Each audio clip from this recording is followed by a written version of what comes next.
Hey y'all, it's Damon here. So the first thing that you need to do is count how many twist ties are on your frame. It should be 18. And we're doing 2 rows around the top. So add 8 more to that. 26. 26 divided by 2 is 13. So we need 13 cuts. We are doing the curl and loop method on this one. These are 10-inch cuts.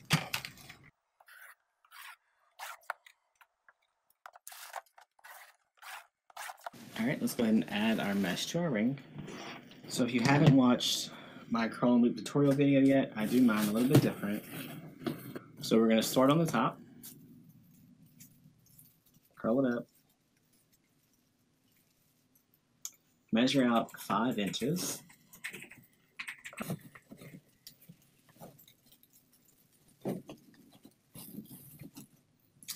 measure 5 inches from the other end, and then poof this out. Alright, you just keep going around. You do open the twist tie for this. Put this one right on top.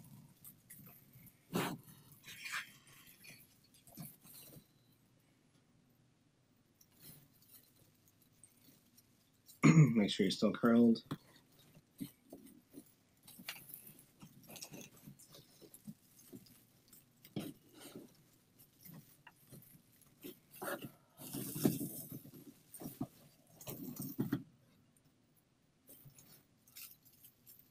Once you do a few of these, you'll pretty much just know where the 5-inch mark is without having to measure.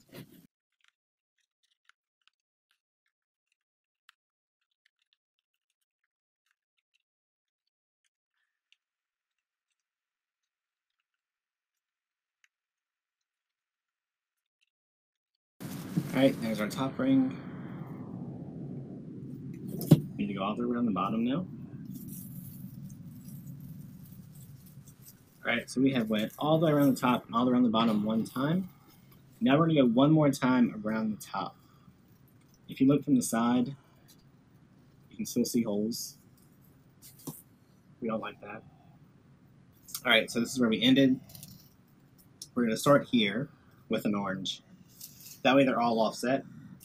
Alright, so when I do this, I make sure the tail that was from this one is sticking up.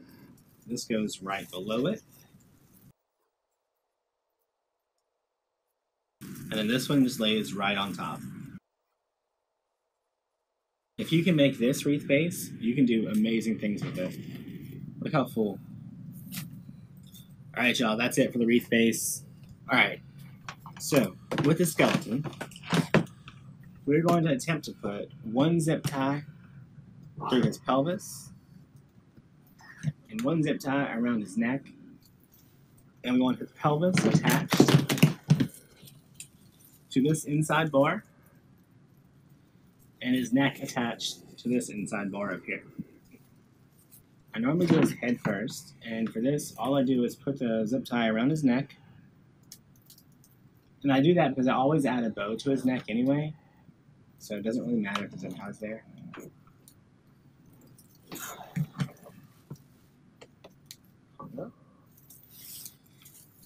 Now for this, I'm just going to lightly attach it and get it started. So he somewhat stays where I want him.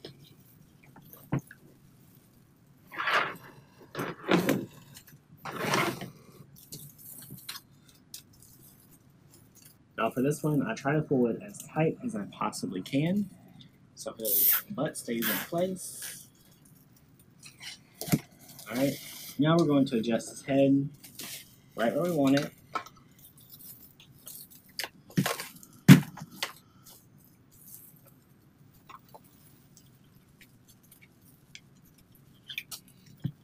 And go ahead and pull that tight.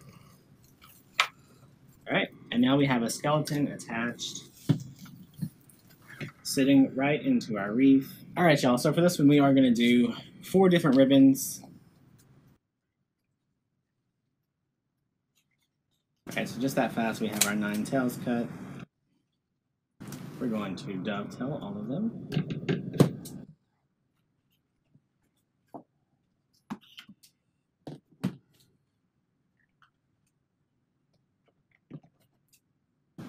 Alright, I did pair these up a little bit differently. So this one had a lot of black in it. This one had a little bit of black. I think if it would have went with this one, it would have been too much dark with the dark ribbons. Alright, so let's add our ribbon tails to our wreath.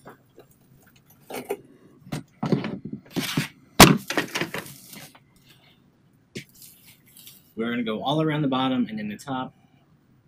Alright, so I'm just going to continue all the way around the wreath, adding the ribbon tails. I'm not opening the twist. I'm just adding the ribbon right on top.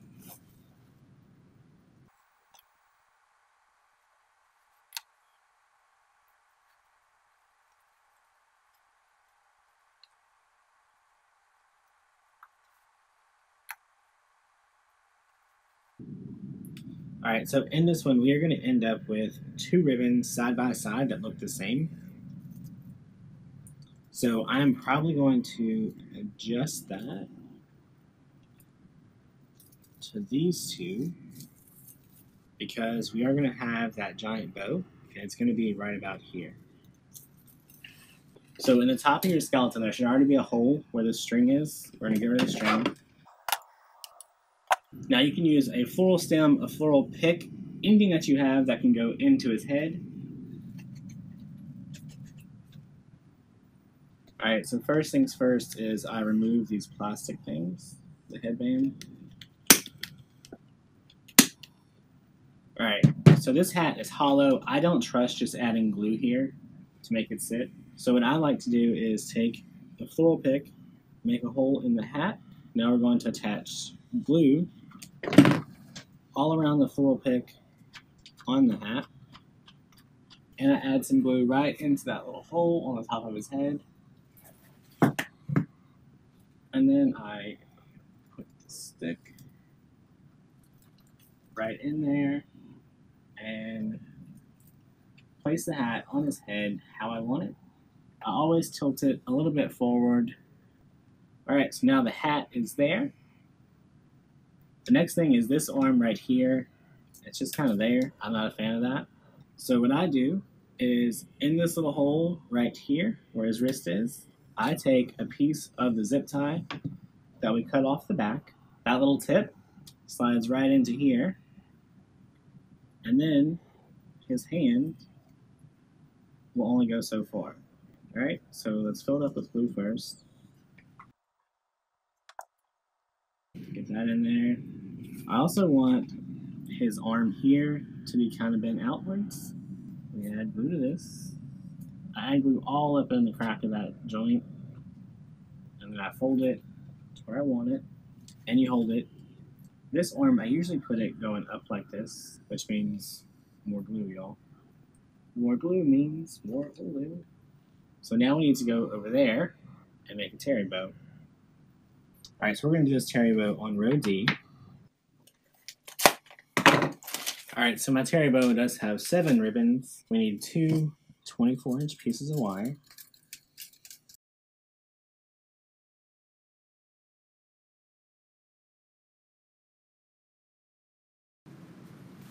Alright, here's our fluff box.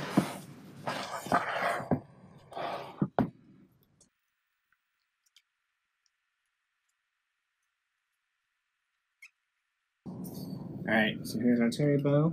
Back over here in front of the skeleton, and we're going to add our TERRI bow right into this area. To do that, we kind of weave the wire between the meshes until we get to the metal frame in the back. Alright, so all I did was I pulled the wires between the mesh back as tight as I possibly can, and I'm going to secure them to the wreath frame nice and tight. And then with these 2 tail wires, I'm going to bring them up and wrap them around the crossbars.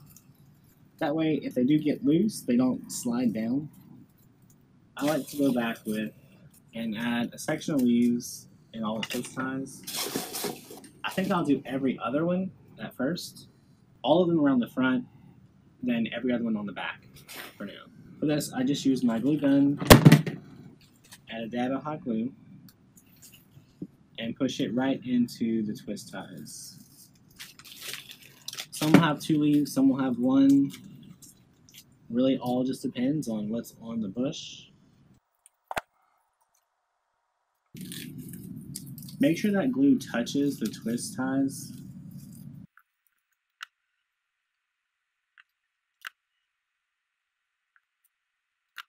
All I'm doing is snipping the 2 leaves off at a time, adding the hot glue to the little stem, and placing it. Alright, I always like it to look like he's handing something to you. So to do that, we add a little bit of hot glue in his hand.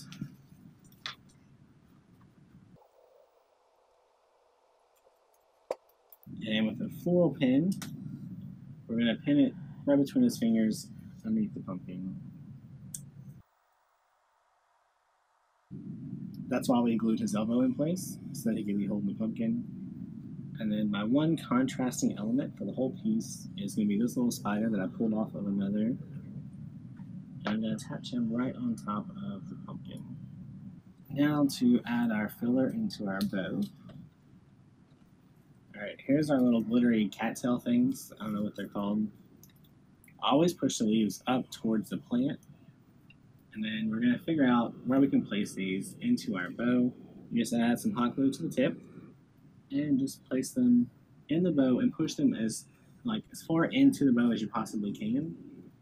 And hold them for a second. Alright, now we're going to make a little bow for his little bow tie.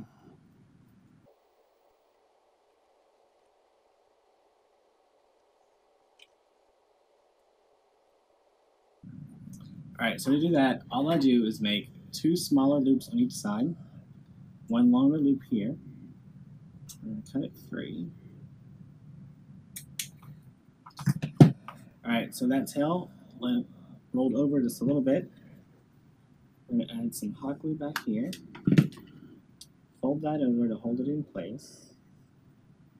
We're going to cut this open here. So now we have our 2 little tails. Alright, dovetail them.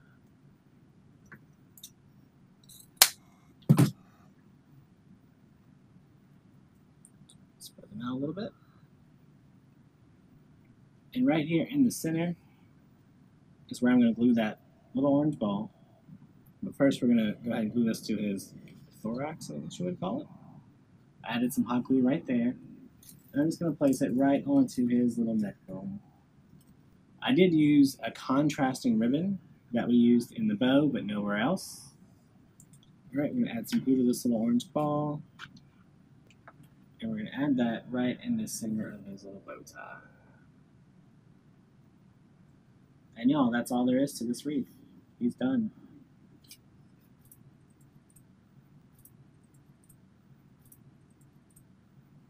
That's it, y'all.